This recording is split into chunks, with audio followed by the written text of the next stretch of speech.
നമസ്കാരം കൂട്ടുകാരെ. ഇന്നത്തെ കഥയാണ് മുൻചുണ്ടിക്കാനും ശാന്തശീലരും. പണ്ടൊരിടത്ത് കറുമ്പനെന്നും തവിട്ടനെന്നും പേരായ രണ്ടാടുകളുണ്ടായിരുന്നു. ഒരു ദിവസം കറുമ്പനും തവിട്ടനും ആറിന് കുറുകെയുള്ള പാലത്തിന്മേൽ കണ്ടുമുട്ടി. ഒരാടിന് കഷ്ടിച്ച് നടക്കാനുള്ള വീതി മാത്രമേ പാലത്തിനുണ്ടായിരുന്നുള്ളൂ.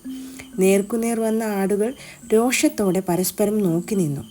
കറുമ്പൻ തവിട്ടനോട് കയർത്തു, "മര്യാദയ്ക്ക് എൻ്റെ വഴിയിൽ നിന്ന് മാറുന്നതാണ് നിനക്ക് നല്ലത്." തവിട്ടൻ തിരിച്ചടിച്ചു, "എടാ മരത്തലയൻ കറുമ്പ, എൻ്റെ വഴിയിൽ നിന്ന് നീ മാറിയില്ലെങ്കിൽ ഇടിച്ചു നിന്നെ ഞാൻ വെള്ളത്തിലേക്കിടും, പറഞ്ഞേക്കാം." ഇതും പറഞ്ഞവൻ കറുമ്പന് നേർക്കു പാഞ്ഞു. കറുമ്പനും വിട്ടില്ല. അവനും തവിട്ടിന് നേരെ പാഞ്ഞെടുത്തു. എന്തിനധികം പറയണം, പരസ്പരം ഏറ്റുമുട്ടി അവർ രണ്ടുപേരും തിത്തോ പൊത്തോ എന്ന ആറ്റിലേക്ക് വീണു.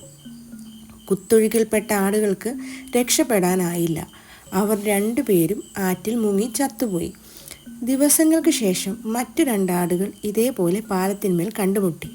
എന്നാൽ ഈ ആടുകൾ വിവേകമുള്ളവരും ശാന്തശീലരുമായിരുന്നു. അവരിൽ ഒരുവന് ഒരു ബുദ്ധി തോന്നി. പാലത്തിന്മേൽ ഇരുന്നിട്ട് തൻ്റെ ശരീരത്തിന് മുകളിലൂടെ അപ്പുറം കടക്കാൻ അവൻ രണ്ടാമനോട് പറഞ്ഞു. രണ്ടാമൻ അപ്പുറം കടന്നു കഴിഞ്ഞപ്പോൾ ഒന്നാമൻ എഴുന്നേറ്റ് തൻ്റെ ദിശയിലേക്ക് പോയി. അങ്ങനെ രണ്ടാടുകളും ആപത്ത് കൂടാതെ പാലം കടന്നു.